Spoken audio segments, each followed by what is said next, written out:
목사입니다. 오늘의 제목은 하늘에 계신 아버지입니다. 저희 아파트 옆집에 92세가 되신 할머니가 계십니다.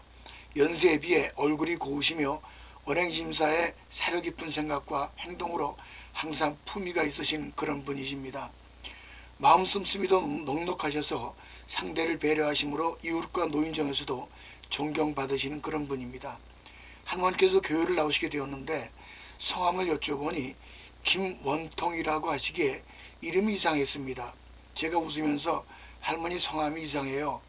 자세히 묻고 싶었지만 사연이 있겠지 하고 제가 이름을 새로 지어드릴게요 말씀드렸더니 흔쾌히 허락하셨습니다. 그래서 김원경 으뜸원자에 경사경자로 지어드렸습니다.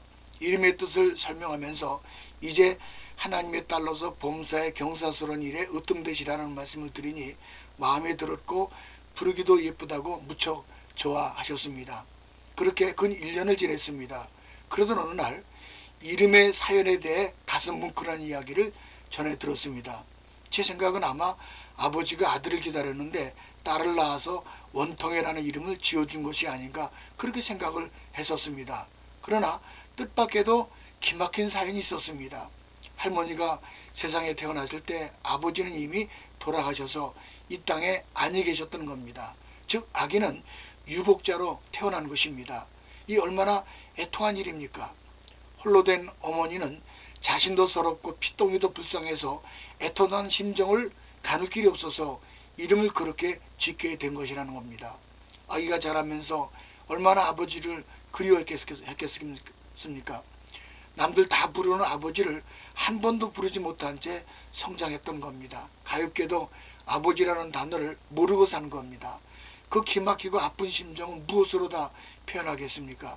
그런데 이 불행은 여기서 그치지 않고 계속 따라갔습니다. 시집가서 시댁에 가보니 당연히 계셔야 할 시아버지가 안 계셨다는 겁니다. 이미 돌아가신 후였습니다. 참으로 기구한 운명으로 이젠 아버지라고 부를 기회가 영영 없어지게 된 겁니다. 그렇게 해서 할머니는 아버지에 대한 애틋함을 눈물로 삭이며 그 많은 세월들을 오늘까지 다 보내오신 겁니다. 그렇게 늦게 교회 나오시면서 구역예배를 드리며 성경 공부를 하다 보니까 거기에 하나님 아버지가 나오는 것이었습니다. 생소하고 낯설은 단어, 아니 가슴 깊이 묻어두었던 아버지가 새록새록 솟아나오게 된 것입니다. 어느 날 혼자서 주기도문을 외우면서 하늘에 계신 아버지 하는 순간 가슴이 복받치면서 목이 메고 눈물이 왈칵 쏟아진 것입니다.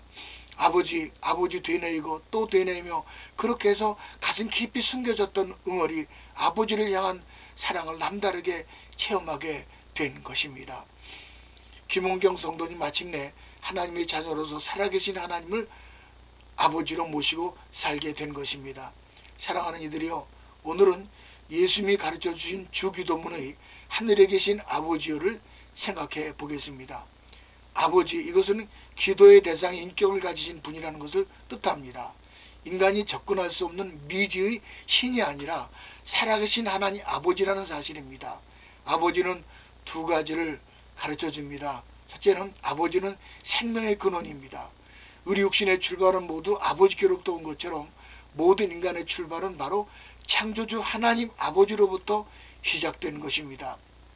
에덴 동산에서 불순종의 죄를 지으며 단절된 아버지 관계가 예수 그리스도를 통해서 다시 새 생명을 얻은 자녀로서 신분과 지위가 회복된 것입니다. 하나님 아버지, 이 말은 쉽게 주어지는 것이 아닙니다. 예수께서 십자가에 죽으시고 부활하심을 믿는 것으로 주님은 내 아버지 곧 너희 아버지가 되었다라고 우리에게 가르쳐 주십니다. 둘째, 아버지는 자녀를 양육하고 보호합니다. 자녀들은 아버지의 보호와 도움을 받을 권리가 있습니다. 집 나갔던 탕자가 정신 차리고 돌아오면서 스스로 뉘우치며 하늘과 아버지께 죄를 얻었사오니 아버지 아들이라 일컬음을 감당할 수 없나이다. 그렇게 고백하자 기다리던 아버지는 아무런 꾸중도 없이 반갑게 맞이하면서 발에 신을 신기고 제일 좋은 옷을 내어다 입혔습니다. 이것은 아들로서의 신분의 회복을 뜻합니다. 그리고 손에 가락지를 끼워주셨는데 이는 아버지로부터 받을 아들의 상속권을 인정하는 것입니다. 그리고 아버지는 손을 잡아 크게 잔치를 배설해 주셨습니다.